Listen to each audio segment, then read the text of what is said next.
Welcome to the Outer Realm with Michelle Desrochers and Amelia Pisano. Airing live on the United Public Radio Network, 105.3 FM in New Orleans.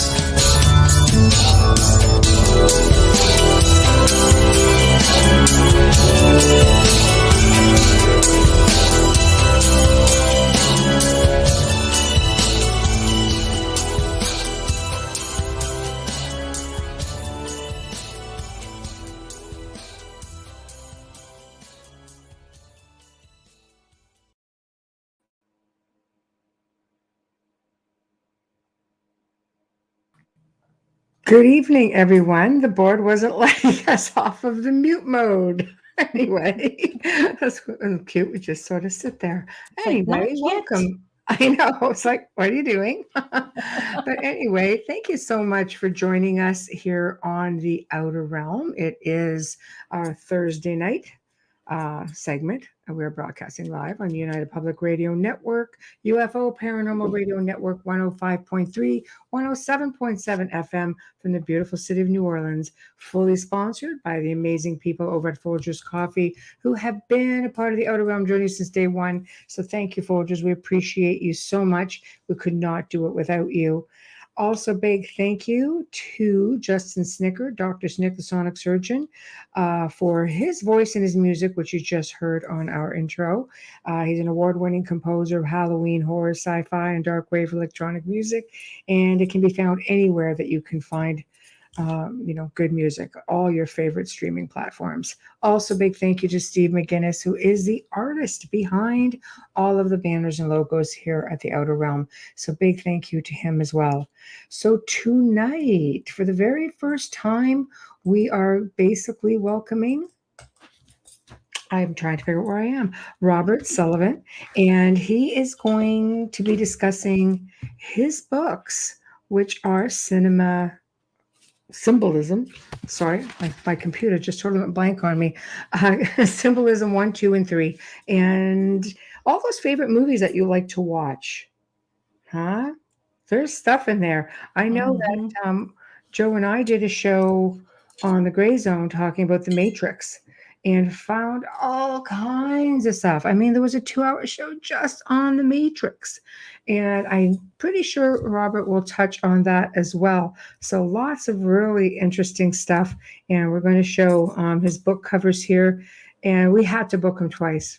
He's just so versed. There's just so much information. You guys just have to go to his website and check him out. It's just scrolling across the bottom. But we're just going to wait for him to come on. And I mean, I just spent, the afternoon just listening to some of his interviews, and it's very fascinating. I can't wait to see what makes one want to get into all of that, because some of us would be, considered tin hat wearers. But people wonder that about us, what we do. Well, I don't know. I don't know. Get into understanding it, or get into, I wonder who's putting these symbols up. Well, the symbolisms is just, it's not what you think. I have to say, I just have to grab something else here. It's actually not what you think. When I started listening to some of it, it reminded me a lot, because I love Jordan Maxwell. I really do. And it's a lot of that sort of stuff. So when I started, really listening to the interview, and I thought to myself, I'm just still fighting with the computer, guys, don't mind me. I thought, oh my God, I've really touched on a lot of this a few years back, but it's so deep, honestly. It can go on and on and on, and it really can go on and on and on. So I'm looking forward to seeing what he's going to come up with all of this, because it's just literally mind-blowing stuff. It takes a lot of research, and to give a brief idea, you have his intro. Can you just go over that? Yes, I do. I actually just looked at, you booked him again, but the date after. I'll go over it with you after because it's one day off, and I know you're never off. So. Oh. Okay. Oh. It's okay. You have the 7 instead of the 6. Who? I just want to confirm it.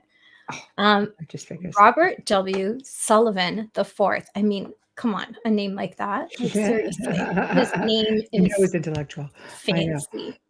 Is a Freemason, philosopher, historian, antiquarian, jurist, lay theologian, mystic, radio TV personality, writer, showman, best-selling author, CEO, and a lawyer.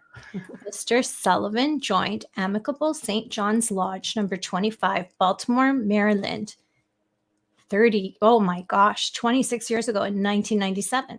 He became a 32nd degree Scottish Rite Freemason in 1999, Valley of Baltimore, Orient of Maryland. And he'll explain a little bit about that to us when he comes on. He's saying he's waiting. When he's waiting. He is. Are we ready? Yep. Okay, good, because I've been ready for like weeks. Hello. Oh, I love it. See, you're in the moody lighting too. I know. We're best friends. We're best friends now. Welcome, Robert. Thank you so much for joining us. My gosh, what a pleasure. Well, thank you, guys. Yeah, thank you for having me on. It's my pleasure to be here. Oh, my goodness. Are you kidding? I've been waiting because I know Mark had messaged me a while back. Oh, you just got to talk to Robert. I'm like, okay. And he started sending me all this stuff. And I was like, yeah, I really have to talk to Robert. So Mark is in the house as well. And everybody else is just chiming in. Oh, my goodness. And I didn't really know where to start with you because honestly, it's all impressive, all your books. You know, I just started going through everything and I thought to myself, where the heck do you start? Well, let's just start with easing people into it with, cinema symbolism because, I was just saying to Amelia, anybody, like, if we tried to talk about this, we'd probably end up like, tin hat wearers being accused of wearing the tin hats. So it takes somebody like yourself to come forward and say, okay, no, this is a thing. So what got you, I guess I should go a little bit with humble beginnings. Like what got you involved in this sort of esoteric research? Well, right. Well, again, thank you for having me on. It started years ago. Really, for me, when I was, it goes all the way back to high school for me, was when, I was born in 1971. So I grew up on Star Wars. And, this is 4, 5, and 6 episodes. And, as a kid, they're just great films. I love them. And it was years later, somewhere in the mid to late 80s, that I discovered that these movies that I, were absolutely formative on my youth, were basically the occult. Were these ancient mythologies just repackaged and rebranded with new character names. And even, this wasn't anything that was conspiratorial at all. George Lucas openly admitted this, that the impetus for Star Wars was this book by an American mythologist named Joseph Campbell, and the book was called The Hero with a Thousand Faces. And he gets into these archetypal images, these archetypal characters, how they are personifications of the sun, the moon, the planets, and that this great space western was just essentially a retelling of these ancient mythologies. So that's where it kind of all started for me. And then it was really years later. It was funny because it kind of worked in stages, and I'm not sure why this is. When you fast forward ahead then to the late 90s, you really had this rash, and I mean rash, of these decidedly Gnostic films coming out, starting in the late 90s, 1997, I want to say, that go all the way through to about 2001. And this is just where you just had this bombardment of these Gnostic films coming out. I don't know if it was psychological, if it had to do with the turn of the millennium. I kind of presume it did, presume it does. And then you had, sort of right behind that, you had the National Treasure movie come out, the first one by Disney, which kind of was, put out with the Da Vinci Code. I think it's a better movie than the Da Vinci Code, but the one thing that was Yeah, the one thing that was really neat, that was really cool about the National Treasure was it's a Masonic ritual. I mean, I know people see it and there's some Masonic overtones in it, which are easily picked up upon. What a lot of people don't realize is that is actually a high degree Masonic ritual that you are witnessing, really from start to finish. Everybody's going to go rent that movie now. Yeah, it's a great film. I always loved it. It was a movie that I actually dissected in my very first book, The Royal Arch of Enoch, which was a Masonic book. Yes. But that's kind of where it all started. And when you just start when you just start looking at it through the lens, I've been on other shows and I've said this on other shows. I'll say it here is without question, my membership in Freemasonry definitely assisted me in doing this research. But the one thing that I do like about it is, and I think that kind of separates it from some other fields of study, especially when you're dealing with controversial subjects, whether it be UFOs or zoology or ghosts or things like that, is the one thing that does kind of put this outside of that is it's provable. I mean, and what I mean by that is you can see it. I mean, I could put a movie on and pause it or whatever, fast forward to a scene and say, okay, here's what's going on here on some sort of esoteric level, or, here's, a symbol or theme or, costuming or music or whatever that has some sort of, hidden meaning. So that for me does kind of make it, worth investigating. Right. It does run really deep. I mean, I know I did a show just on the Matrix, and you're getting into Gnosticism and Buddhism. I mean, you're going really, really far back, and there was so much involved in symbolism for that film. I can't even imagine how you touched on as many films as you did, because it runs really, really deep, and it's not what people think. I think there's just so much now on the media with, if you see, this symbol or this symbol. I think when you're looking at symbolism to the degree of your research, you're going back to a lot of astrology.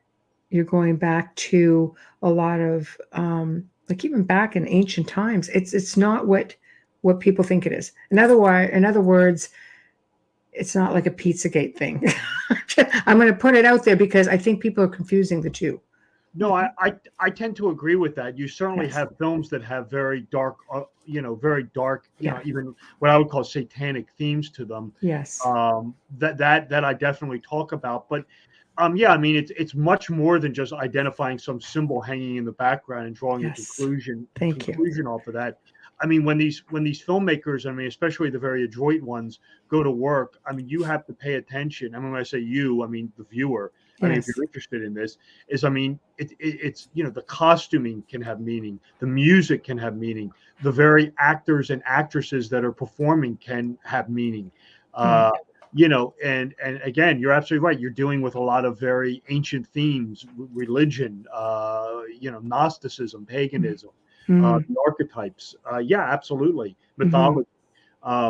And I mean, The Matrix is definitely a big film. I mean, that's, one of the granddaddies out there when it comes to Gnosticism, and symbolism and just a lot of hidden meaning and a lot of things going on in it.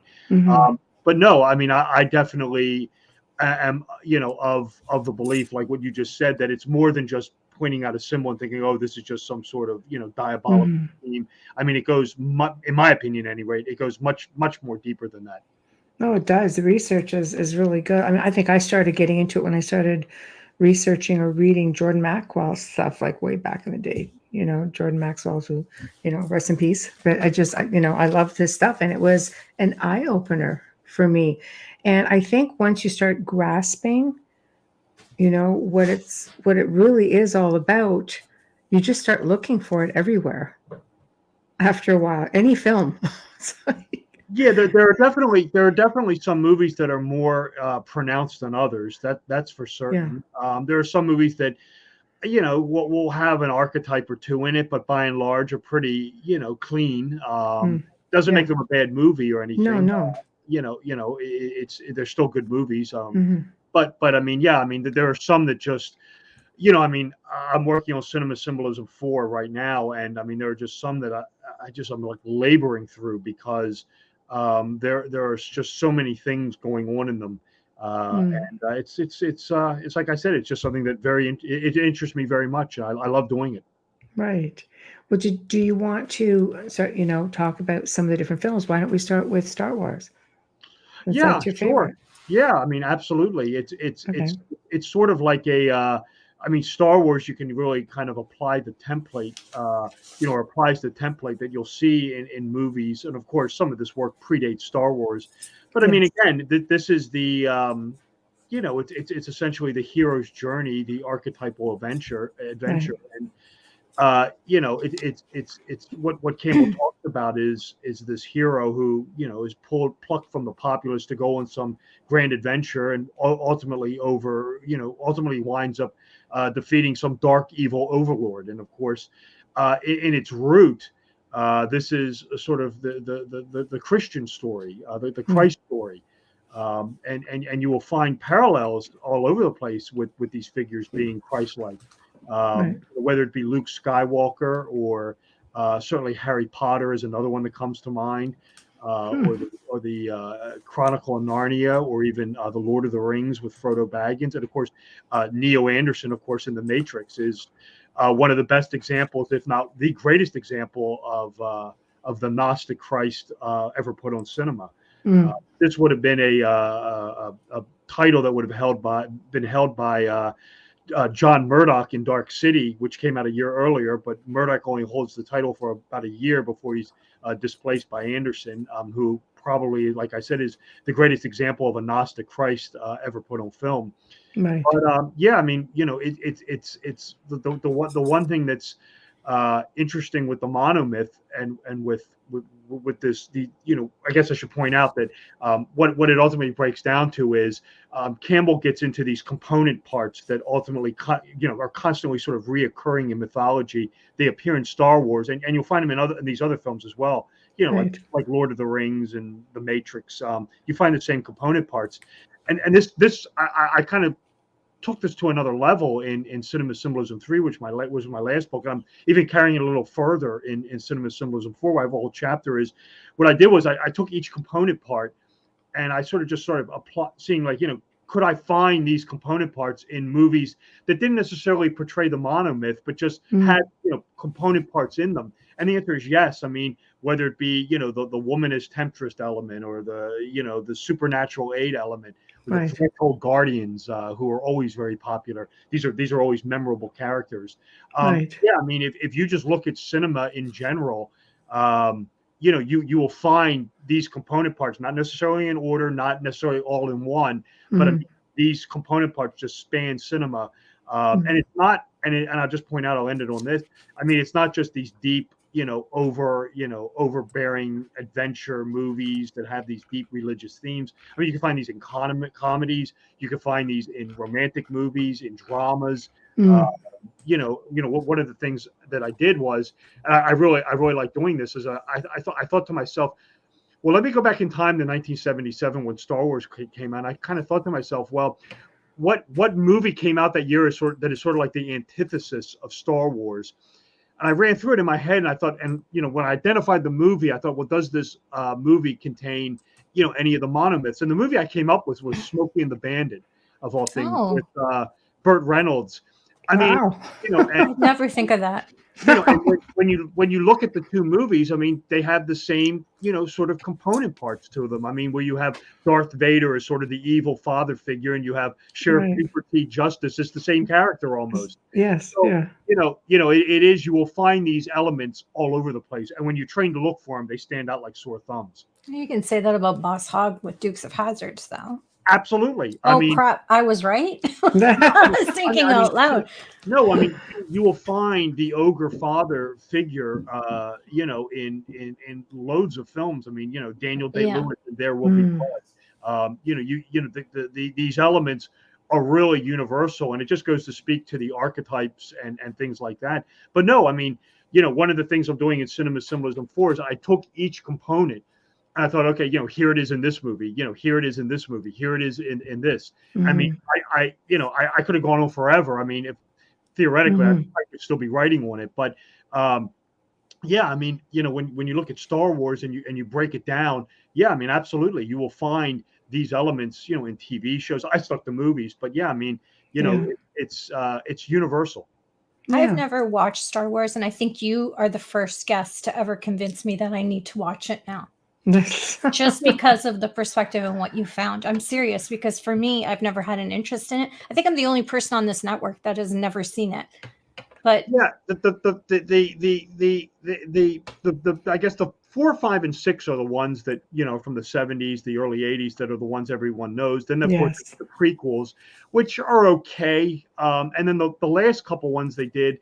The first one was the best one, but the last two I thought were really kind of disappointing. But there is a lot of religious symbolism in it. I mean, for instance, and I'll just tie this into Please. what I was just talking about. Is like, when you're looking at Star Wars, I mean, it really is sort of the Christ allegory, where you Mhm. have Christ personifying the solar hero, the sun God man, defeating the devil, the Prince of Darkness. I mean, and what do you have in Star Wars? Luke Skywalker. Well, I mean, where does that name come from? Well, the name Luke means lux, light.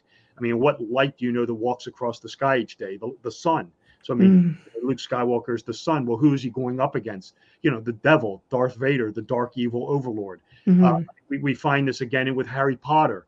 Mhm. Is Yeah. the solar figure who's doing battle with the Death Eaters and the dark evil overlord. I mean, Mhm. Yeah. Potter, even Potter is killed and resurrected at one point. Where Right. have I seen this before? Uh, Right. Right. so like I see, you can see what I'm getting at here. Oh, yeah, definitely. These are old themes just repackaged and rebranded. why do you think it just keeps?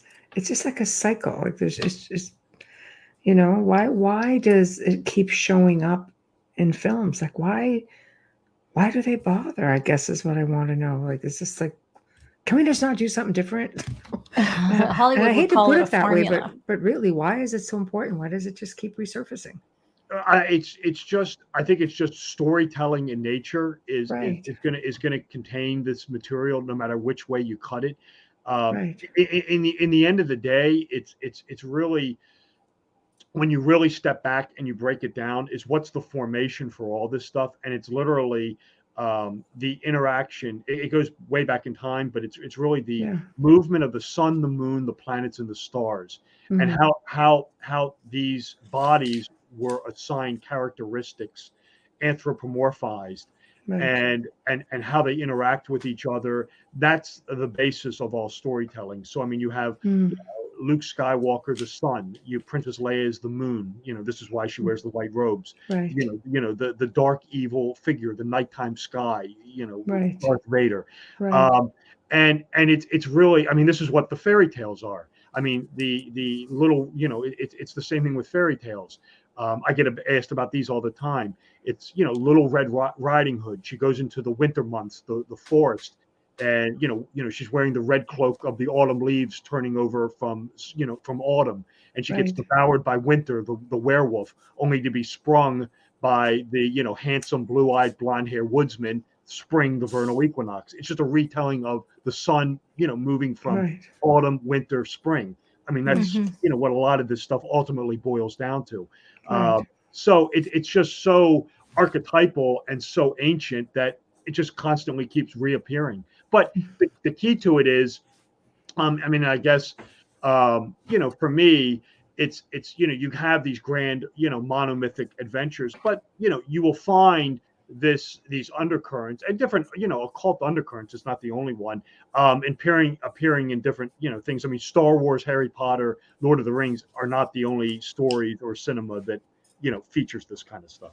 So it's Right. not just sci-fi, but we have to make clear Oh, as well. Because oh I mean, no, Dukes of Hazzard is It's not sci-fi. everything. Yeah. no. This spans all genres, whether it be comedies, whether it be drama movies. You can even have erotic thrillers. I mean, for example, you take the movie, for instance. Here's one that I talk about in one of the movies was the film from the late '80s, Fatal Attraction. Mhm.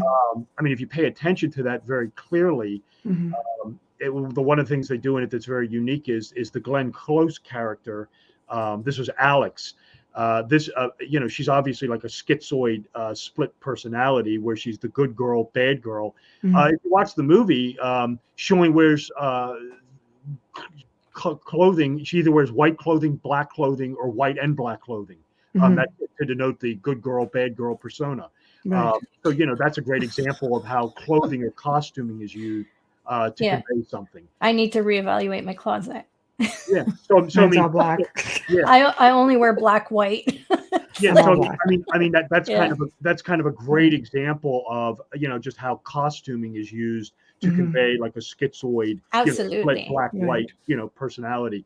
But like I said, yeah, it spans all genres. It's not just these big space westerns or anything like that. Yeah, because Right. Right. cinema's Right. visual. It's not just. It's visual. It's subliminal. You don't even realize what you're watching unless you're doing what you're doing, where you're investigating it and taking notice.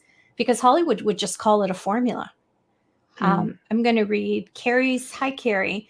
Carrie writes, George R.R. Martin brought a lot of esoteric knowledge to younger generations and millions of people via Game of Thrones. I loved seeing my online Game of Thrones fan friends in their discovery.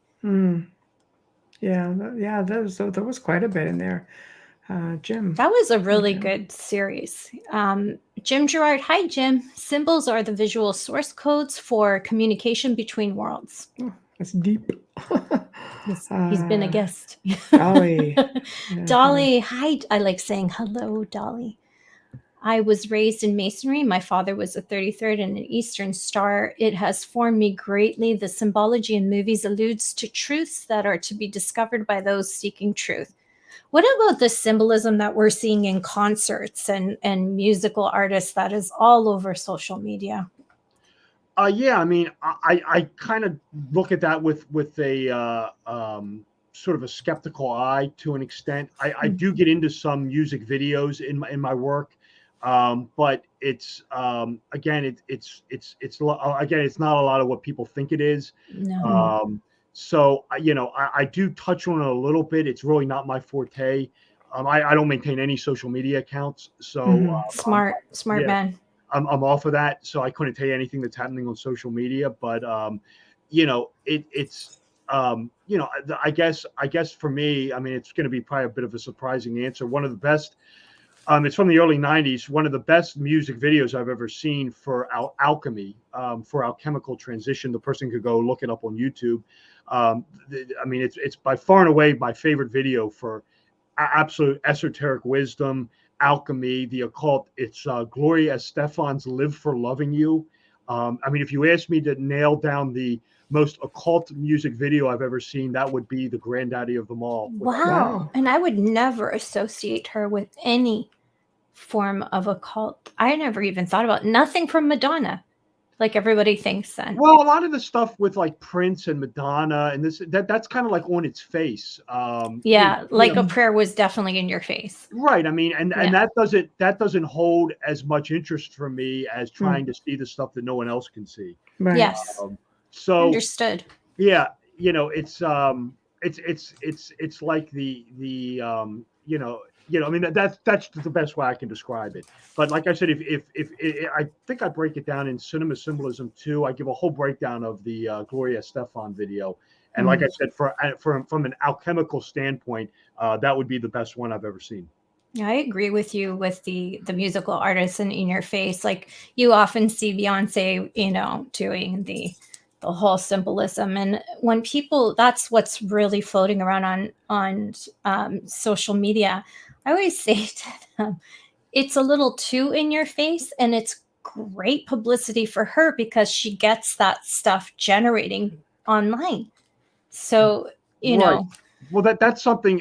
Your point is absolutely well taken, because though I've been on shows and I've talked about this as well, and you kind of have to be a little careful of this, is when this material is used for sensationalism. which it is oft a lot of times.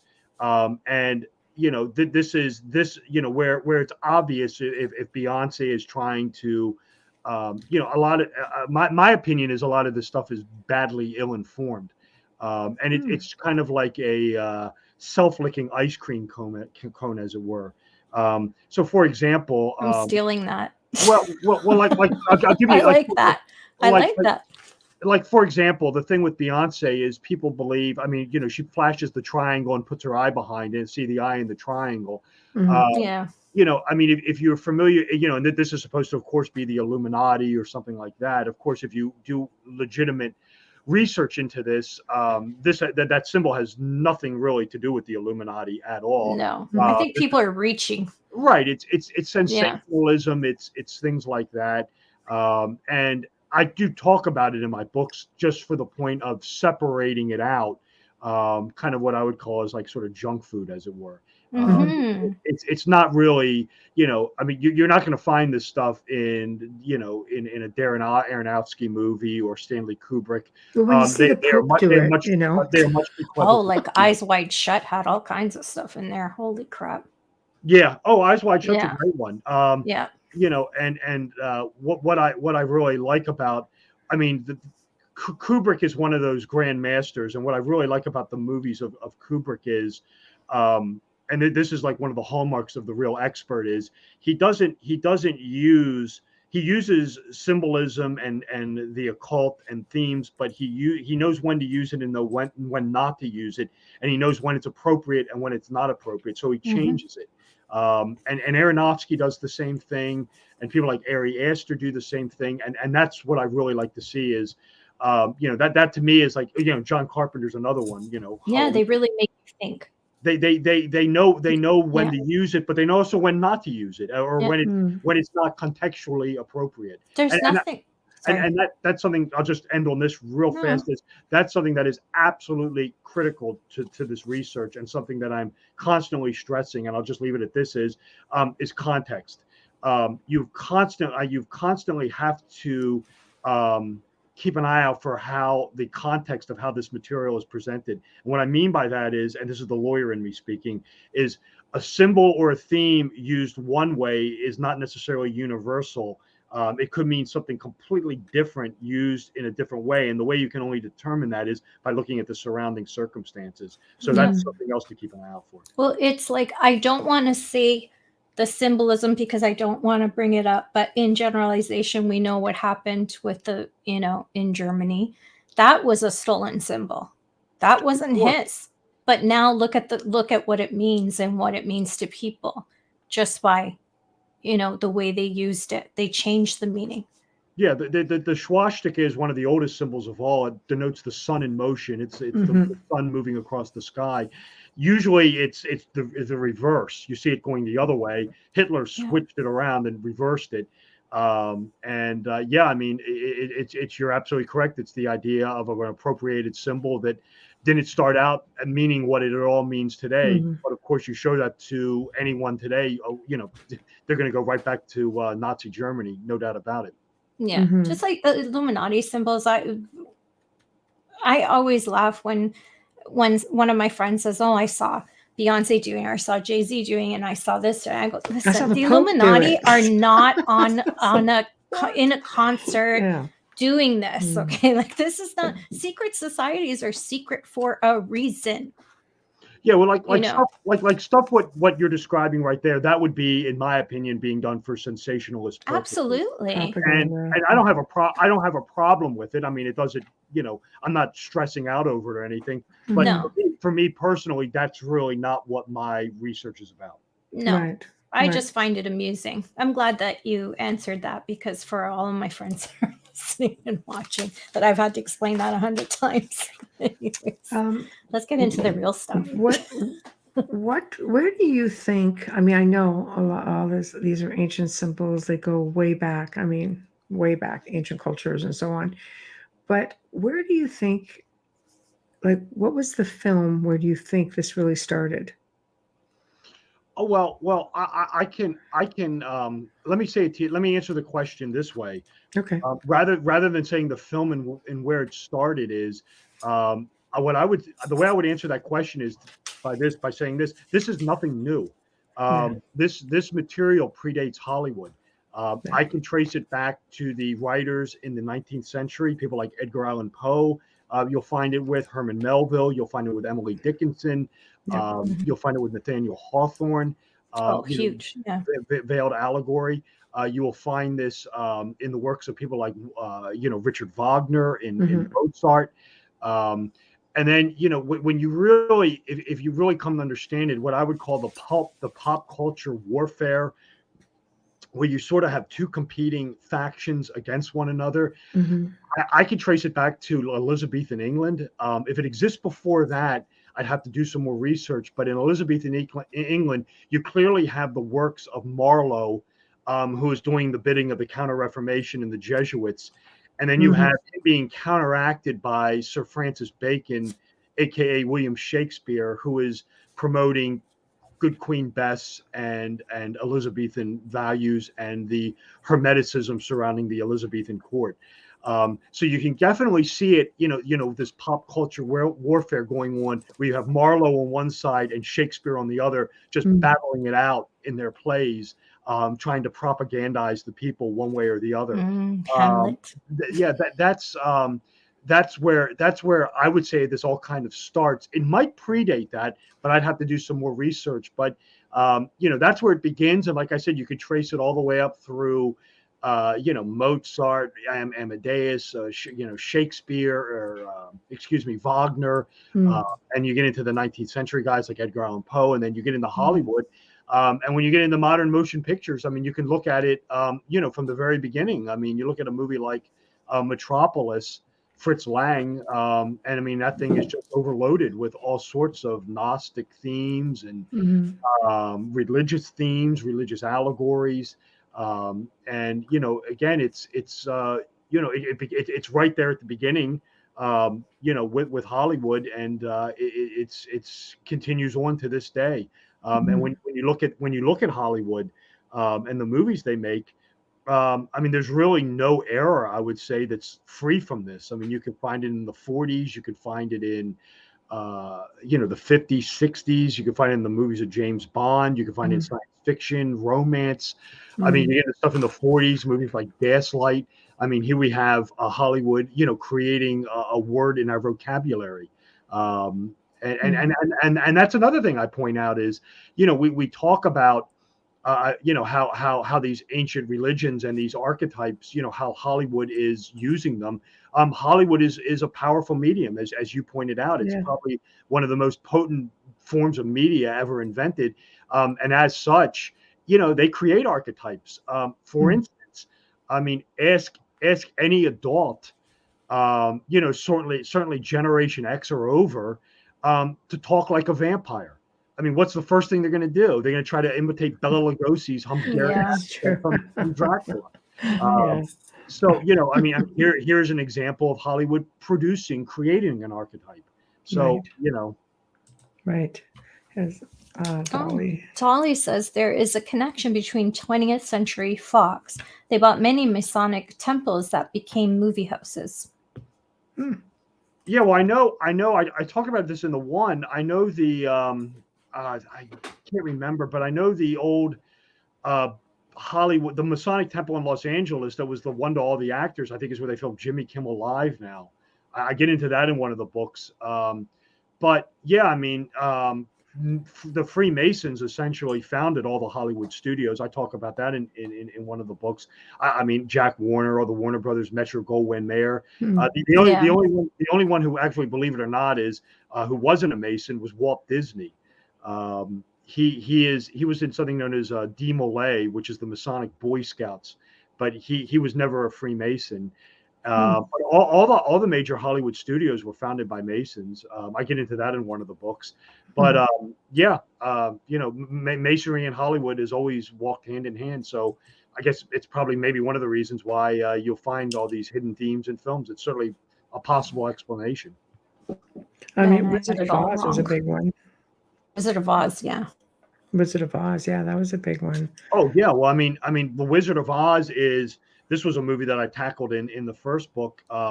The Wizard of Oz is always a favorite of mine because it's so multi-layered. It was written by L. Frank Baum, who was in Madame Blavatsky's Theosophy movement, and you have really anytime you have a movie that is multi-layered, that is operating on multiple levels, that's always something that I really like to dissect, and that's something that you will find in The Wizard of Oz. So, for example, well, let me just say this is a movie I've broken down 1,000 times on podcasts.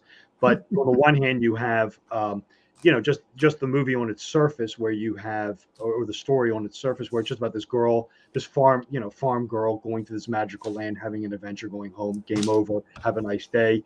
But then you get into the second layer, which is the one a lot of people are familiar with, which is the political allegory, where this thing is a whole retelling of the American socio-political economic scene of the late 19th century, where the Wizard of Oz is William McKinley, the Yellow Brick Road is the gold standard, the Silver Slippers are the free silver movement, Tin Man is the American laborer, Scarecrow the American farmer, yada yada yada. I've talked about that.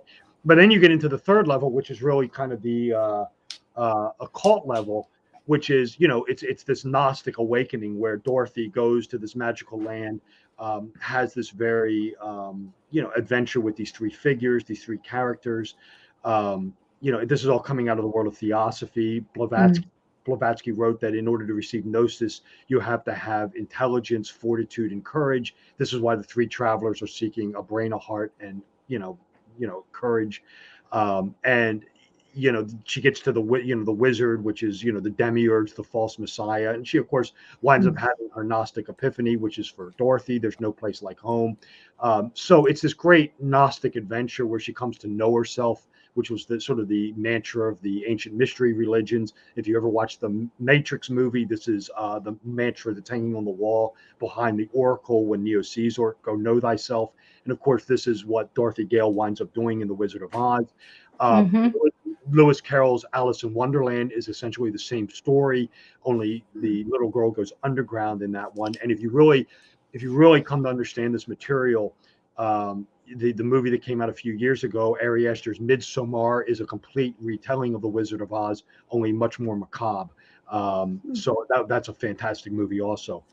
So very, very good stuff. Yeah, I'm a huge fan of Ari Aster. He had two movies out. One is both are very demonic. One is about demonic possession called Hereditary. Great film. I've seen that. Yeah. Midsommar is incredibly morbid. Very good excellent movie. Film. And then he has a new one out, which I've yet to see, called Beau is Afraid. But looking at what I know about Aster and seeing the little bit I've seen in Beau is Afraid, Midsommar draws a lot on The Wizard of Oz. And on the little bit I've seen on Beau is Afraid, some of the trailers, I'm also seeing this Wizard of Oz vibe being thrown out. So I haven't seen it yet, but I look forward to seeing it. I gotta see that. When I was a kid, Wizard of Oz for me was like a horror film as a kid. Yeah, I've heard that before, that it can be scary. I always remember watching it on TV, and it definitely has. If you're a kid and when Margaret Hamilton appears on screen, that'll scare the hell out of you. It did. Yeah. She is very, very in her element. It looks like in playing the Wicked Witch in the West. You do find that with actors. Sort of actors who are born to play the roles that they wound up with. Certainly you think of, Margaret Hamilton as the Wicked Witch, Lugosi as Dracula, Basil Rathbone as Sherlock Holmes, Gloria Swanson as Norma Desmond, of course, Anthony Hopkins as Hannibal Lecter, Clark Gable as Rhett Butler. These are roles that you could not possibly imagine, almost another actor playing. When Hamilton, appears on screen, and whenever she's on screen as the Wicked Witch, with the flying monkeys and the trees throwing, it's scary stuff. It's creepy. Yeah. Yeah. You make some references to 9/11. Do you believe that some of the symbolism, sorry, I'm a little bit tongue-tied today, leads to, it sounds like an episode of The Simpsons almost, like they lead to these premonitions somehow, like it's just all thought through or thought out. This this is by far and away one of the most interesting subjects that I've ever tackled, and it is the idea of movies as prophecy, and movies containing featuring these elements that seem to be predicting real life events within a very short time period. And 9/11 is only one of them. Yeah. You can go back in time to the 3 Mile Island meltdown. The China syndrome had come out, I think, 2 weeks earlier, and the 9/11 stuff is by far and away the creepiest and most disturbing that I've ever seen. And there's several reasons for that. And it's because when you could start seeing 9/11 imagery in films, 20, 30 years, even 40 years earlier. Granted, it's too far removed, but when you start getting close to the main event, you will definitely start noticing 9/11 imagery or references at a disturbingly alarming rate. And they're there. There's no question about it. And then it becomes the issue of how is it appearing in film, and why is it appearing in film? And to answer that, this is something I'm glad you brought this up, because this is something I'm actually writing a whole chapter on in my next book. It's actually the first chapter of the book. It's actually completed. And I do all the 9/11 stuff, and I've come up with essentially 3 explanations. It's the best I can do. Maybe there's a fourth, or there is a fourth, and there's actually a fifth, but I kind of discarded those. One of them is it's a total coincidence, which I don't buy into. I don't. And you're kind of left with these, one of 3, or maybe a synthesis of all 3, where you're dealing with, these are being planted in movies by some sort of, government agency for some sort of nefarious purpose. You would think the CIA or the FBI. That's one explanation. But then the other 2 really come out of the world of the supernatural, and you have to. I get into it in the book. I'm not going to get into it too in detail tonight, because I could spend hours talking about it. You're into the works of people like Carl Jung and Emanuel Swedenborg, who get into these ideas, these very arcane subject matters of what are called meaningful coincidences. You're dealing with the realm of the collective unconscious, and synchronicity, where these films seem to be synchronizing with these real life events. It's something that I delve into in the 4th book, and like I said, it's going to be the first chapter. But the one thing I will say about it is it's without question there, and it then becomes the question of how is it getting in there. And like I said, there is multiple explanations for it. Certainly a person can believe one thing or not believe another. What I try to do is lay out all 3, or lay out the best possible explanations, and then let the reader decide. But no, the 9/11 phenomenon is, very, very, very eerie. I can run you off some examples if you want. Yeah. Go. We have lots of time. Whatever you want to do. Yeah, you get into, I guess the granddaddy of them all is the one in the Matrix, where Neo Anderson's passport expires on 9/11/01. It's the exact date. And of course, from an esoteric standpoint, or from a hermetic standpoint, you can look at it as the end of an old age and the dawning of a new one. Right. Pisces to Aquarius or something like that. Right. If you look at, there's another thing in there that's interesting. If you look at Neo's passport, you have kind of a reversal, a duality almost, which comes out of the world of Gnosticism, where if you pay attention to Neo's passport, I believe he's born somewhere around September 13th, 1971. It's around that date. I'd have to go look it up. But when you look up that date, that's the date of the New York State prison riot in Attica. And of course, the implication is this is the prison riot where the prisoners rose up and were suppressed by the authorities. And of course, Neo is the prisoner who is going to wake everyone up to overthrow the authorities. So you have this sort of reversal going on there. I thought that was very clever of the filmmakers. So you have that one. And then, of course, right behind that, you have Fight Club. How can you leave that one out? Right. Where Tyler Durden, refers to the collapsing buildings at the end of the Ground Zero. Mm-hmm. And then, of course, you have in that also the destruction of the artwork, the giant corporate piece of art that clearly resembles the Saphir at the World Trade Center, which of course was badly damaged in 9/11. Of course, they wound up destroying it Right. in Fight Club. And then, of course, if you want to go back in time a little further, you have Escape from New York, where the hijackers take control of Air Force One and fly it into Lower Manhattan. Yes. That's a unique one because you have the woman who's the hijacker in that broadcasting over the airwaves. And of course, this reflects Mohammed Atta and Zaid Jarrah on the two flights broadcasting also from their flights. There's some very clever ones hidden. If you want to go back to, you really want to go back in time, you can go back to James Bond, Thunderball and Live and Let Die, or excuse me, it's Thunderball and You Only Live Twice, where at the Spectre meetings, Blofeld winds up eliminating agents 9 and 11. That's kind of interesting. Very good. Yeah, that's a good one. That's a little too far removed, but still a fun one. It's still, Yeah, there's a lot in that series. If you could categorize a 9/11 symbolism as fun, I guess that would be it.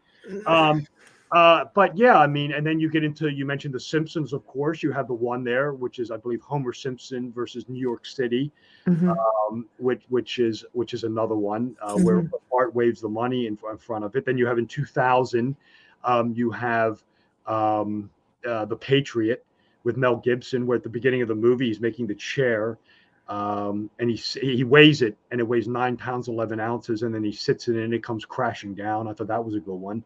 And the one thing that makes this particularly eerie is that if you look at it, there is almost like a countdown with this when you start lining up the dates. I mean, of course, you had 9/11/01. And then you had the Simpsons episode, which I think came out like on September 10th of like 97. I want to say maybe 96. Right. And then the Fight Club, which came out on like September 9th of like 99. I mean, it's like they're synchronizing almost with the dates. And then you have the movie Seven with Morgan Freeman. Oh God, that was amazing. Yeah. The timer on the thing ticks off 9/11. And of course, the movie was named Seven. And of course, you had, Building 7 collapsed, Flight 77, Right. All the deadly sins. Yeah, and then that's a whole nother subject matter. Is when you get into the world of the occult and the flight numbers, and the numerology with it is really astounding. With it, you had flight, what is it? Flight 77 hit the Pentagon, which is 77 feet tall. Just weird things. The numbers. Yeah, the numbers. I mean, that's another thing that I get into in the book. I couldn't resist. I get into the numbers with it.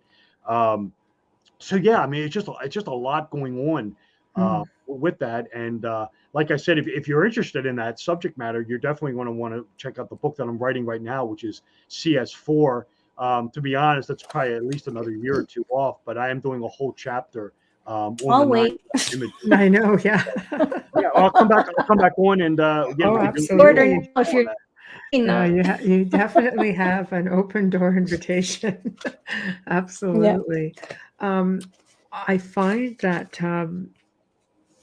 I mean, when you're going that far back to try to, like, The Simpsons seems to be something that's really notorious for this. I mean, how far back do they go?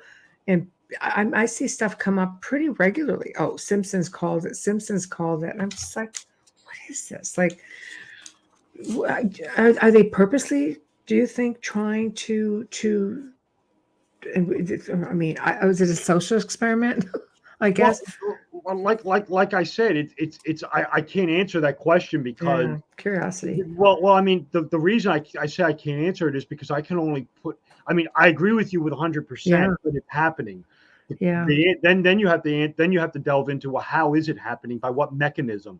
And like I said, I've kind of narrowed it down to these 3 explanations where you can look at it that's intentional, or you can look at it that it's coming out of the world of the supernatural. Which, in my opinion, personally, me speaking, and again, this is just Robert Sullivan speaking, I think the world of the supernatural to me is a little more interesting. But if a person wants to believe that this is some vast conspiracy, I mean, I'll be honest. I mean, Yeah. the idea of putting this stuff in films for, intentionally does exist. I'm not going to sit. I'm not naive. I'm not going to say it doesn't. I mean, How just having somebody that's trying to maybe warn, well, like warn for us all. example, I Like mean, a time traveler? I mean, I'll go way back in time. I mean, Yeah. for example, if you go back to watch to the 1940s with the Basil Rathbone, Nigel Bruce, Sherlock Holmes movies, the first couple, the 20th Century Fox ones aside, the first ones put out by Universal are Allied propaganda. I mean, they are total propaganda movies designed to whip up support for the Allied powers. That's nothing new. I mean, and that is, I'm not saying anything conspiratorial. I mean, that's clearly what they are doing. So, I mean, the use of media, by the government or whatever to promote a narrative, I mean, has happened. So I'm not going to say, oh, that's far fetched or anything like that. It's not. I mean, you could sit here and say, look, maybe the CIA or the FBI was planning 9/11 or let it happen, and was tipping off Hollywood to put this stuff in. I mean, is that possible? Yeah, sure it is. I mean, I'm not going to say it isn't. I mean, there's. I just don't believe in coincidence. That's the thing. I'm just funny with that. Yeah. Me neither. I mean, and like I said, it's definitely happening. I mean, there was. I mean, when it comes to 9/11, I mean, there's just recently been some very disturbing revelations with this. That two of the hijackers on Flight 77 were CIA assets. I forget their names. I'd have to go look it up, but it's now come to light that two of the hijackers on Flight 77 were actually CIA assets. And when they entered the United States in January of 2000, standard operating procedures were that the CIA was supposed to tip off the FBI that these guys were in the country, and the CIA never did it. So that's automatic red flag. When you walk through the airport, the facial recognition is supposed to send that through as well. Well, I mean, you could craft whatever argument you want about it, but I mean, it definitely is suspicious. And then there was a TV show that aired on Fox that was about this fifth flight that was supposed to that they think was another flight that was taking off from JFK. Or it was JFK Airport. When they had the suspicious Muslims sitting in the front, in the first class sections. The plane never got off the ground because by the time it was about to take off, the other buildings had been hit and they grounded the flight. But the pilot had said something very, very disturbing in this. He said he mentioned this. He said when we had to taxi back to the gate, he said it's standard operating procedure that when a flight is grounded for whatever reason, he said, I'm the captain. He said, and I have to go around through the purser who is with the purser who has, I believe, is like, the number one, the main stewardess in charge, to make sure that the aircraft is empty. He said, we cannot lock the door on that aircraft until we know with 100% certainty that there is no human being or animal inside that plane. He said, we got to go into the bathrooms. We got to walk up and down the aisle, make sure the plane is empty. So we did that. He said there was no one in that aircraft. I think it was flight 23. I think it was out of JFK. He said, he said, I'm standing in the waiting room looking out at my aircraft. He said, and all of a sudden I see two men walking back in the aisles, back and forth. He said, I can see him through the window. He said, there's two men in jumpsuits going through my aircraft, going into the back. He said, I don't know what they were doing. He said, I don't know how they got in. He said, about 3 days later, I got back in the aircraft. He said, I know how they got in. He said, they got in through the underneath wheel. He said, they popped up. And they got can do in. that while you're on the tarmac because it's so much space. Exactly. And he said, I found out, he said, through another pilot, he said, you weren't aware of this. He said, it was another flight that had one call letter off from yours. He said, they had guys come in. He said they came in, he said, and in the seat backs there were box cutters. He said, and they took box cutters out of my aircraft. And the captain said, he said, that flight was not one number off from mine. He said, the point he was making was, he said, those box cutters that were on those planes that day were planted there. He said, they were on those planes waiting for those terrorists to get on there. So who could have done that? Inside. Yeah, exactly. Right. There's other places to hide as well, like where on the long overseas flights, where they have, the quarters for the staff to sleep. There's a lot of places you can hide. People don't think about the tire wheel of the plane. It is massive. That opening is huge. And you come right in and you're right in cargo. Yeah, well, the point was, though, that this guy was removed. These people were looking for box cutters to remove. Yep. Yeah, I mean, and that's, because that they was knew. very disturbing. Yeah, I could talk about that for like days. I find it so interesting on how many places, how many different stops were missed. But that's another show. That's a whole other conversation. That's a big one. It's definitely something, like I said, I don't believe in coincidence. I think, like Amelia made a good point, it makes you wonder, people going way back, like you say, back to the 40s and 50s, and they're talking about, all these little synchronicities and all this little numerology, 9/11, this and that. I don't know. Let's go to sci-fi. Time traveler. I'll just end it on this with 9/11, and you talk about coincidences and this, that, and the other. I mean, I'll just leave it at this, and people may remember this or remember this not. I mean, and people are like, people say, oh well, these planes were hijacked and no one knew, and certainly they were running this, and this could have been intentional. They were actually running a war game that morning called Vigilant Guardian, where I believe planes were being hijacked and being flown into buildings virtually. So when this was all happening, they didn't know if this was real life or not. But I mean, I'll just say this. If you go back in time to 1999, there was a golfer named Payne Stewart, whose little Cessna jet, I think it decompressed and it went off course. And when it went off course, this was just, like I said, a little, Cessna. Within like 3-4 minutes, it was surrounded by F-16s. Because it was a flight off course, and they weren't going, and it ultimately crashed. I mean, so you have four jumbo jets going off course, and nothing happens. I mean, coincidence? You tell me. That's a huge question, JFK and Pennsylvania. You have to ask yourself, what the F? Where were they? That's a really good point. Absolutely. And the thing with Payne Stewart, no one remembers that. I do, but I remember when that plane, you brought it up. Yeah, when that plane went off course, I mean, they had all sorts of red buzzers going off because it was a legitimate plane off course. But the theory is that that these planes, they knew that these were going to be hijacked and they were told to stand down. I mean, that's certainly a possibility. And anything over the airspace of the Pentagon or the White House they're always on high alert. So there's a lot of questions on that. Yeah, I wonder how many people were involved in that. I mean, then when you look at it in and I mean, you guys know this. I mean, when you look at Building 7 when it came down, I mean, without question. I mean, look, I'm not an expert, but I mean, that building is brought down in a controlled demolition. I mean, I don't need to be, That's what Chris was saying. Is that the one where the FBI files? Yeah, it was the one that came down later in the day. Yeah, 3 blocks away. I mean, when you look at it, I mean, you can see the crimp in the building. I mean, you can see it. I mean, it completely comes down on itself. I've been there. Yeah.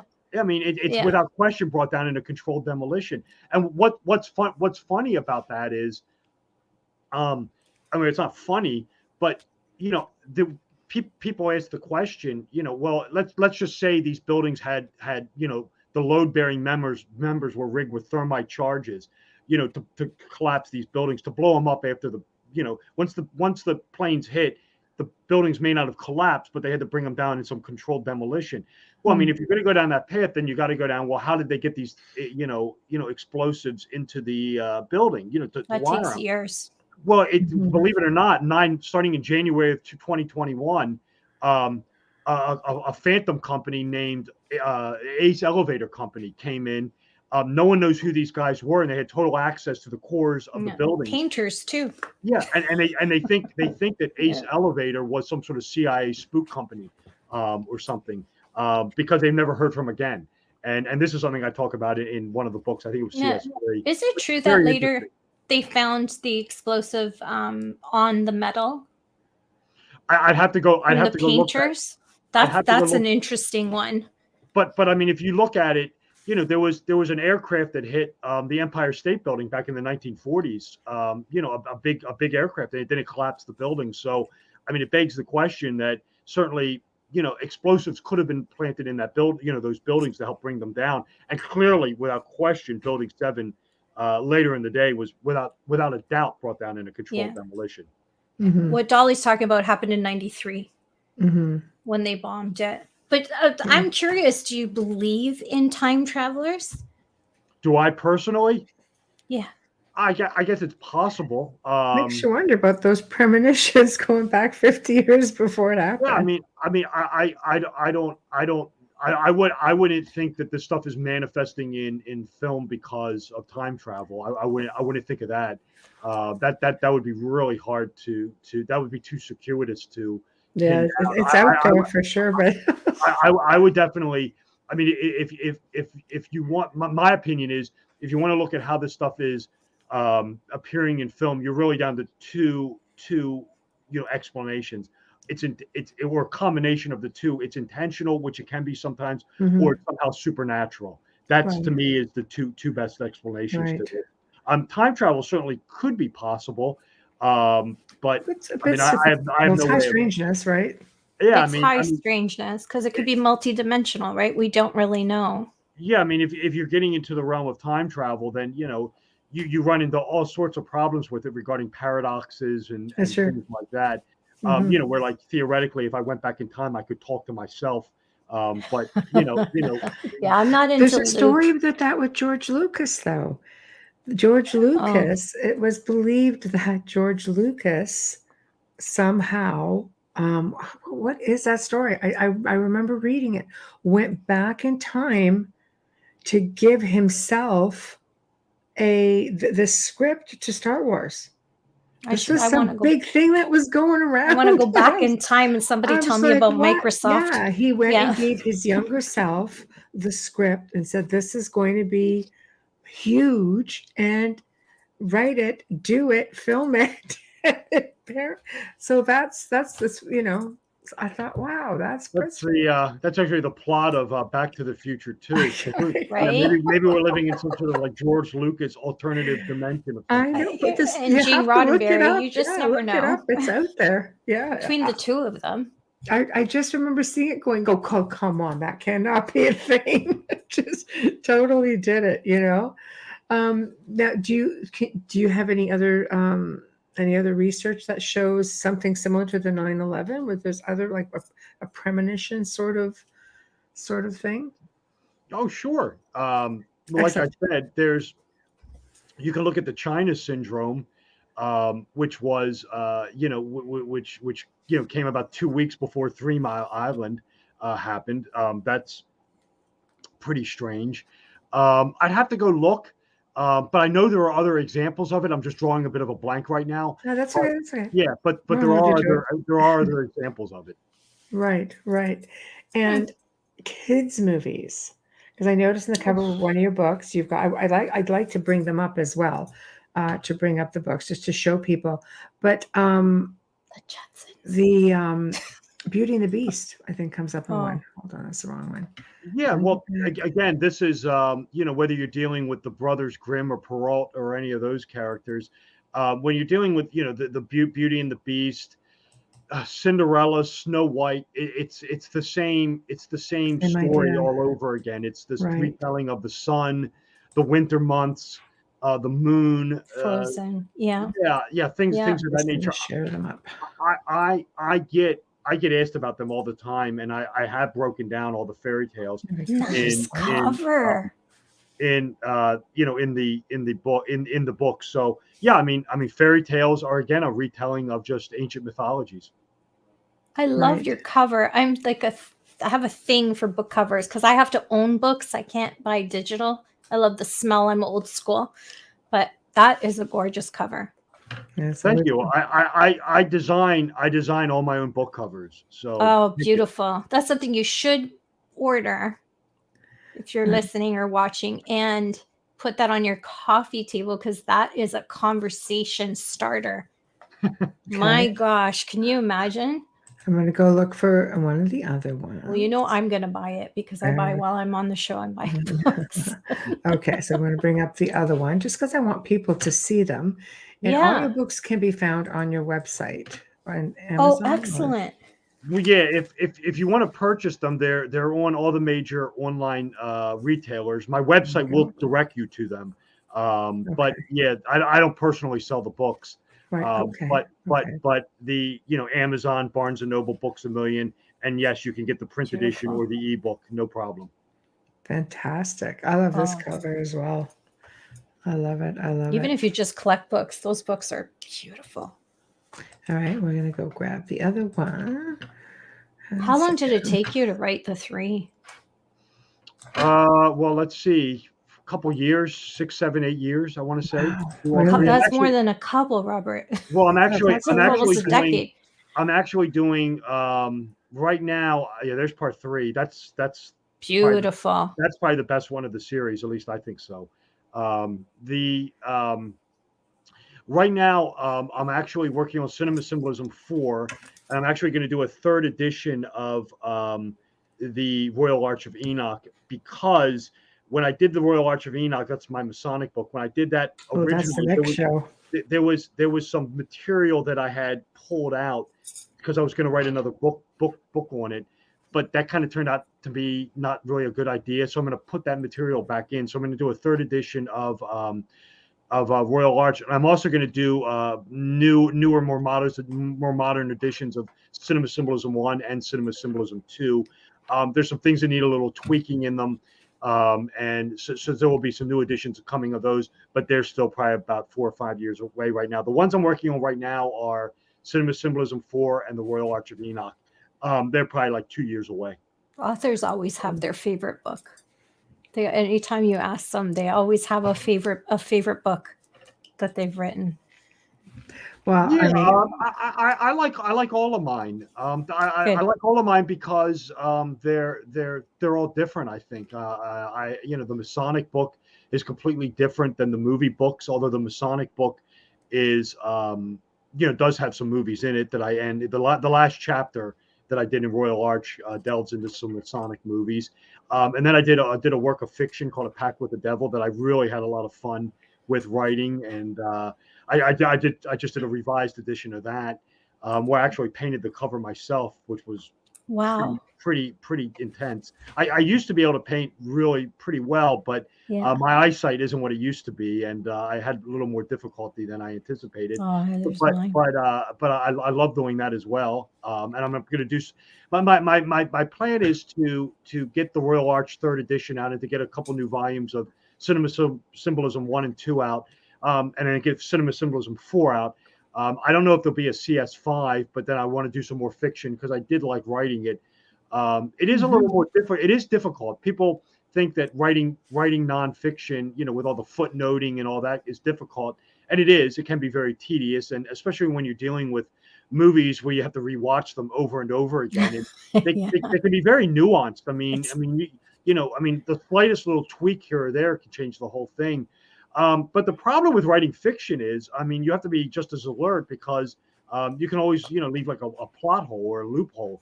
And inevitably in fiction, they're almost impossible to close all of them. I guess the very nature of them being fiction, being made up. But you do have to be careful of continuity and keeping it linear.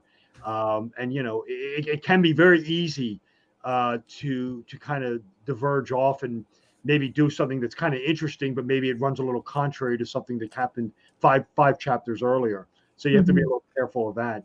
You have to rein yourself in. You're constantly with fiction. I found myself constantly going backwards. Like making sure everything tallied up. I didn't want to, make sure all the characters sort of stayed who they were, and make sure everything kind of stayed linear. It's difficult, I guess, maybe for another reason. But no, I like all my books. I like to think that they're all different. So yeah, that's it. Awesome. Fiction. Yeah, that's you can get away with doing just about anything. People would probably look at these and say, well, that might be something that was. I don't think a lot of people can get their head around some of this stuff. The symbolism. Yeah. You have to look at it like a crime scene. You can't miss anything, and you have to keep looking. No. Yeah, there are without question certain movies out there that it is that every time I watch it, I mean, I've seen the movie 100 times, Yeah. or a lot, but it's like every time I watch it new, I always pick up on something that I missed before. Mhm. They're rare, but there are a couple movies out there that it's like, all right, if I watch this again, I'm sure I'm going to see something else that I missed before. So. Yeah. Do you ever watch a film where you really can't make any connections? Oh, sure, absolutely. Yeah. There are some. Godfather.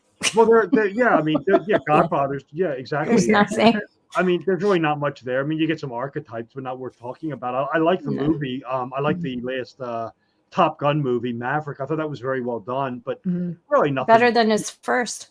Yeah, nothing really to delve into. I like Quentin Tarantino. I like Pulp Fiction and Reservoir Dogs, but I didn't think there was anything worth talking about in any. Not even in Pulp Fiction. No. No. I mean, I didn't think so at any rate. I mean, I've seen them a dozen times. I mean, maybe there's some little, I mean, there's some fan theories you could put forth, but I don't really. I said I don't really. I delved into them once or twice, but I've done fan theories in movies that are overloaded with esoteric themes and stuff. Mhm. Yeah. Like maybe like an alternative explanation. I mean, like for example, what I'm talking about is like with Pulp Fiction. Like, I mean, what's in Ving Rhames' briefcase? I don't know, but it's open to a million interpretations. Stuff like that, I kind of leave alone. But no, I mean, those movies are all very good. Mhm. But just because a movie is devoid, it doesn't have anything going on, and it doesn't necessarily make it a bad movie. That's what I'm trying to say. Right. I think the ones where you find the symbolism, for me, because I only come to this realization now because you mentioned it, how often you can watch it and it feels new every time. Like National Treasure. I can watch that film like once a week and see it in a different light without even realizing that was why. So yeah. Yeah, That's very absolutely. And some movies I need to watch more than once to pick up on, and some just scream off the screen, Yeah. jump off the screen to me. Yeah, like Devil's Advocate screams, Omen yeah. Yeah. Oh, the one that really, I mean, and this one I'm just laboring over right now because I mean it's one of these ones where it's like every scene has something going on in it. It was the last Halloween movie, Halloween Ends. I was going to ask you about Halloween. I haven't seen it. Yes.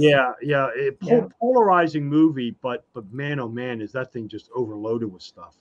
I thought the last one was the end, and now they're doing. I don't know.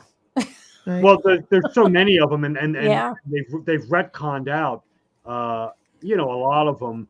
The last three trilogies that they, or the last three trilogies, the last three that they did, starting in 18, which was Halloween, and they did Halloween Kills, and then they just did Halloween Ends. Those movies retcon out everything other than the first one. But what they did was, to make it interesting, is those three movies like sort of pay homage to the others. And you'll see Halloween 2, the one from 1981 in it, and you'll see stuff from Halloween 3, you'll see stuff from Halloween 4. And I like that because it kind of did give it this sort of Mandela effect type vibe to it, where it was like these alternate realities were bleeding into this one. I very much liked it. The last movie, Halloween Ends, was very, very polarizing because of the lack of Michael Myers in it. That being said, it by far and away has the most going on in it. I mean, if you're into psychology and like Saw and Jung, and you're interested in a lot of tarot imagery and just a lot going on in it. I've been working on Halloween Ends. I'm actually working on that now. It feels like I've just been writing on this thing forever. I just seem to not be able to get through it because every time I put it on, it's like, oh, there's something new. Oh, there's something new. Oh, there's something new. Like the gift that keeps on giving. It just never ends. So. See, for me, Saw is that way. It's a psychological thriller. I don't like slashers, but I like the psychology behind. Which movie was it? Saw. All of them.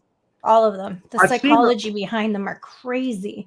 I've seen the first one, but it's been years, but I haven't seen any of the sequels. No, I watched it 1 through 5. I watched. Like the guy who created that follows me on Twitter, almost fell over. I'm like, Oh, Yeah. so, wow, look at you. He's Yeah, got very one cool. hell of a twisted mind. That's all I can say. So what are you That is saying? one hell of a People twisted follow me on mind. Twitter?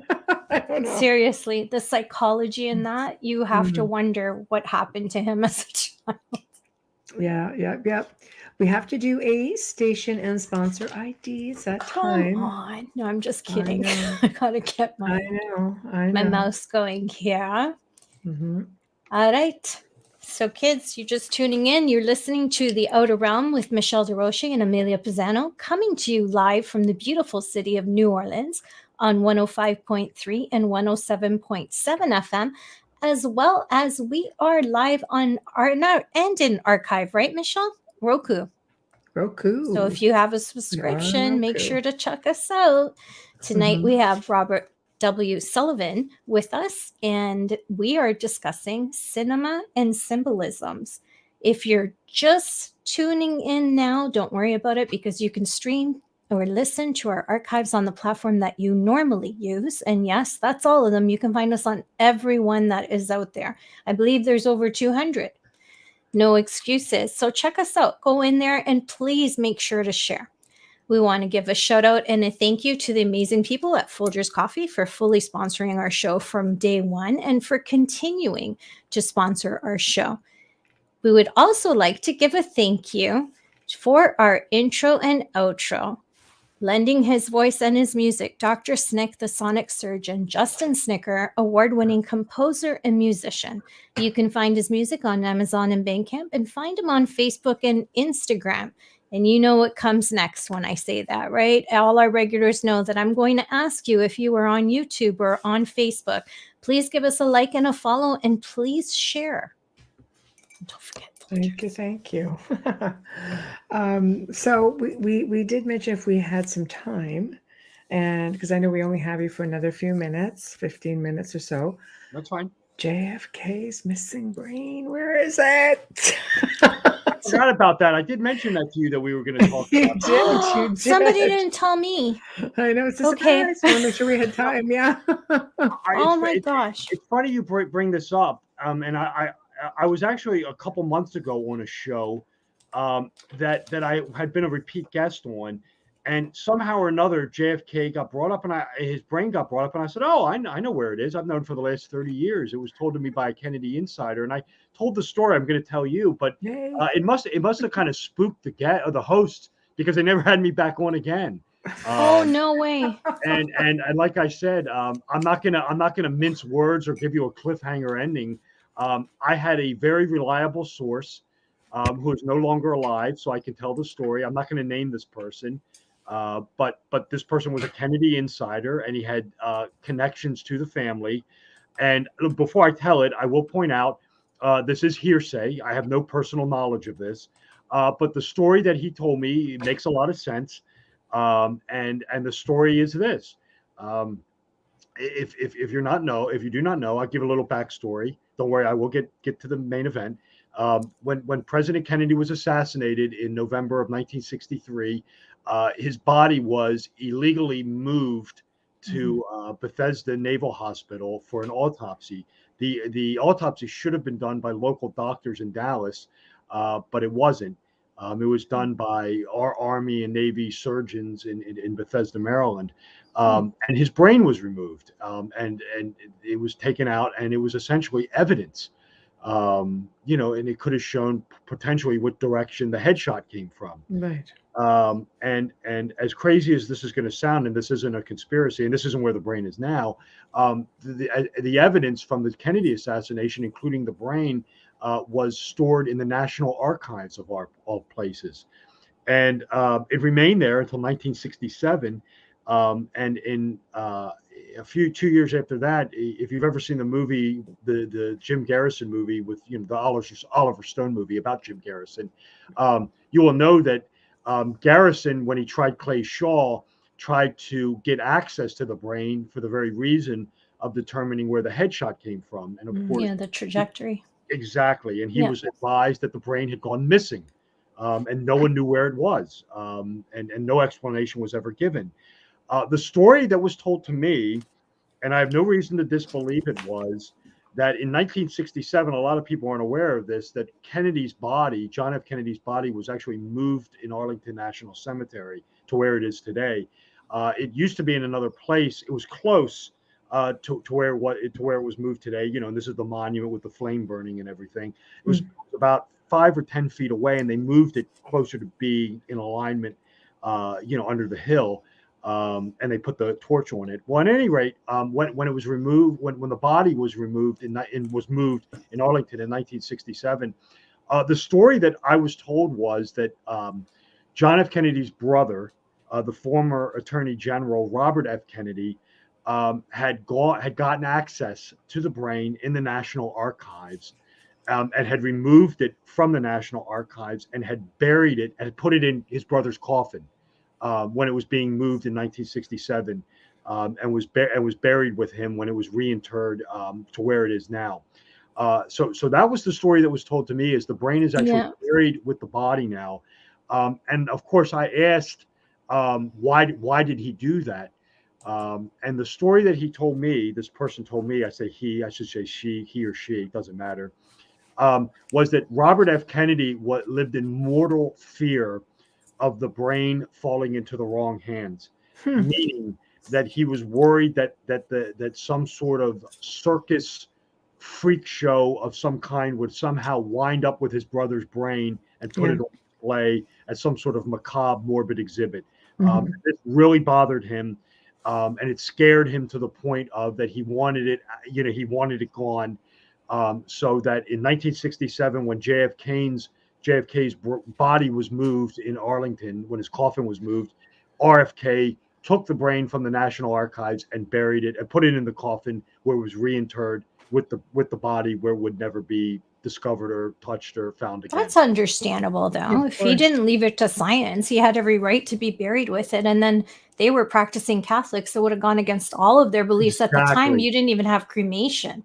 Exactly. There is a big thing within Catholicism about going whole to the grave. Yeah. And like I said, I have no eyewitness account of this. I have no firsthand knowledge. It is a story that was told to me as a lawyer. I am fully aware that it is what is called hearsay.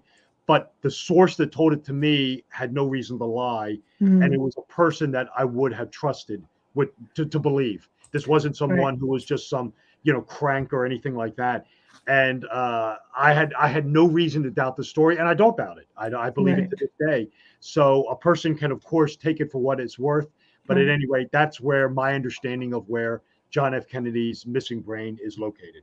It's not something that you can't believe. It's quite believable. Exactly. I always wonder, people say, is that family cursed or whatever? And then they'll say, well, the Kennedys will tell you, well, there's so many of us, so there's just more deaths. I'm like, I'm Italian. I come from a huge family, and we have not had the freak accidents that they have had in their lifetime. They've had some pretty bad luck, like, come on, it never ends. For sure. Yeah, I mean, no question. I mean, you had, John F. Kennedy assassinated, Robert F. Kennedy assassinated, Teddy Kennedy with Chappaquiddick. Then you had John F. Kennedy Jr. with the plane crash. Well, so yeah, it's definitely Kennedy hit a murder.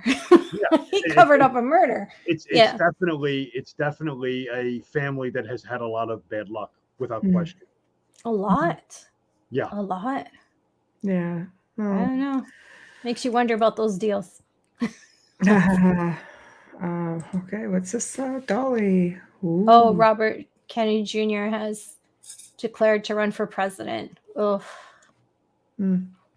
Well, we have that going on in our country. It's not working out so well. So be careful whose name you fall back on. I know. Well, Robert, thank you so much for joining us. It's been enlightening. Honestly, I love this sort of stuff. And again, it's just something that goes back.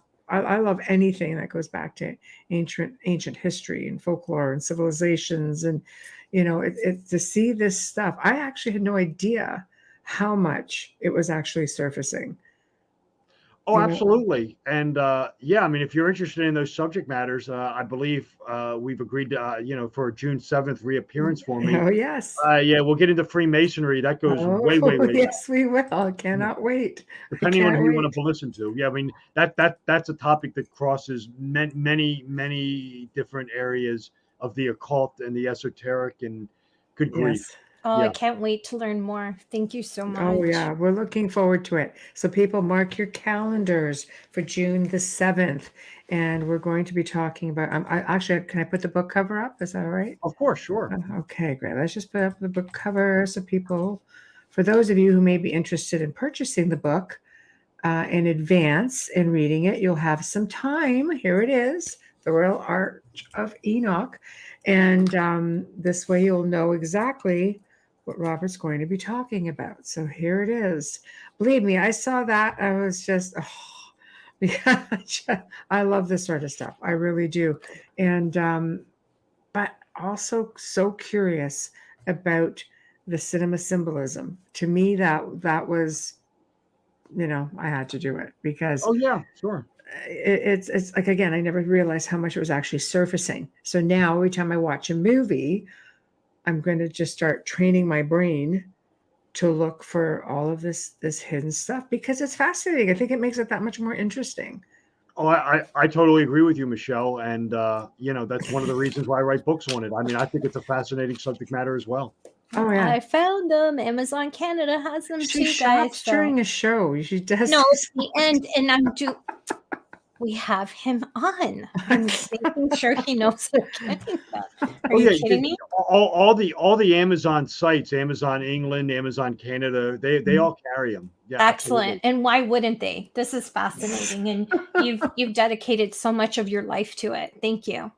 Oh, it's my yeah. pleasure. Again, thank you, Michelle. Thank you, Amelia, for having me on the Outer Realm tonight. And like I said, we'll be back in whatever it is, a month and a half. We'll do this all over again. Yeah. We will. Can't wait. And so we're going to dig deep. So thank you for joining us. I will email you and I will make sure that you have links to the show and so on.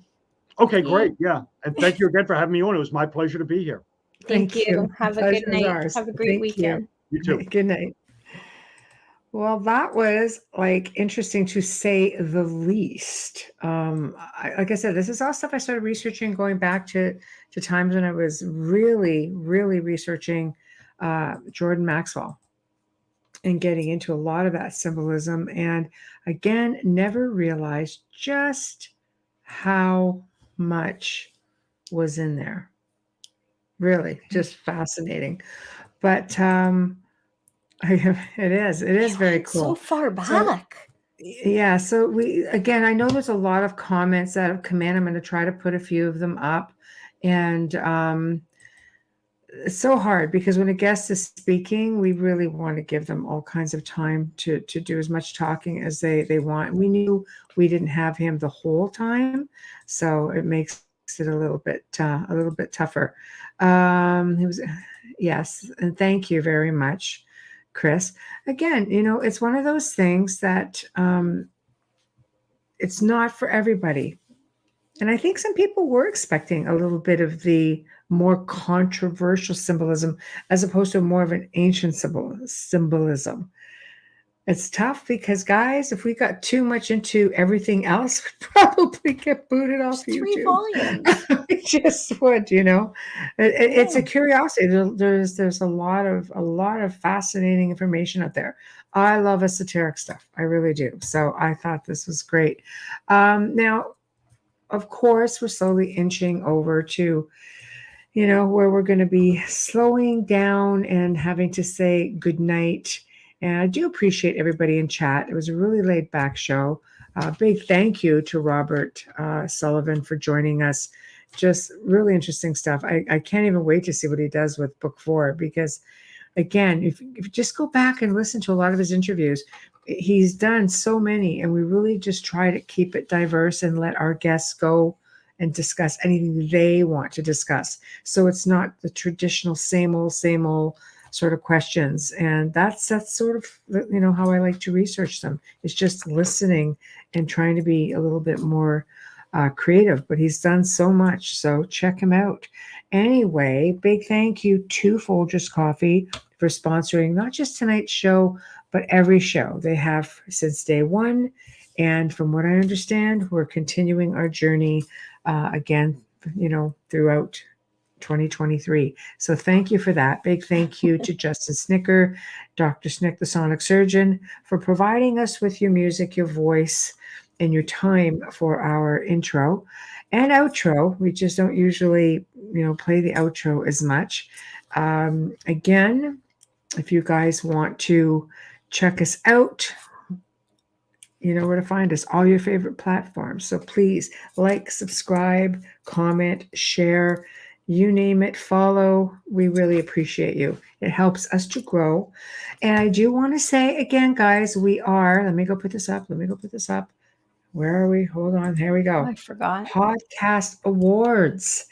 We are nominated for the third year. We actually made it to the finals in year 2, but it's an honor just to be considered and nominated. So we are under, I think, Best Female Podcast. Golly, and I believe that's what it is. Yeah. Woo. So anyway, that's going to be opening up at some point soon as well. And you're going to be seeing all kinds of things coming up on the network as well. So at that point, it'll be a little bit more formal. That'll probably start happening when voting does open. So please vote for Little Old Us. We work so hard to bring you guys some good old entertainment and education every week. But we appreciate you nonetheless. Now, Wednesday night, we basically are welcoming the return of Elliot Van Dusen, who's going to be catching us up on what he's been doing. Now, we've had him on a few times. He is an author and an ex-RCMP officer, which is sort of the United States version of the FBI. And he's basically, working in the field of the paranormal and parapsychology. And he's going to be talking about a really big upcoming event out of Eastern Canada called the Halifax Paranormal Symposium, which is coming on October the 7th, 2023. And I can tell you he's got some fascinating guests, like really fascinating guests. So that's going to be, something that we want to dig our heels into a little bit. So we'll have to check that out. Who doesn't want to go to Halifax? And Thursday night, guys, Rebecca Pittman is coming on for the first time. She has authored many books on the hauntings and witch trials of Salem, the hauntings of the Stanley Hotel, Myrtle's Plantation, Lizzie Borden, Lemp Mansion, and the Palace of Versailles. So she's very, very diverse, and just you will have seen her in little clips on television and such. So it's definitely going to be another show you are not going to want to miss. So we're signing off a little bit early tonight, as it is close. It's there. It's in Nova Scotia, absolutely. It's the capital of Nova Scotia. Yeah, absolutely. So, great to see Amelia back. We're happy she's back. So, but if we did before, well, thank you. I'm sure Folgers would be thrilled to know that as well. Yeah. So, but anyway, guys, we're signing off a bit early tonight, and we thank you all for tuning in. We will see you next week. Have a terrific weekend. And be safe out there.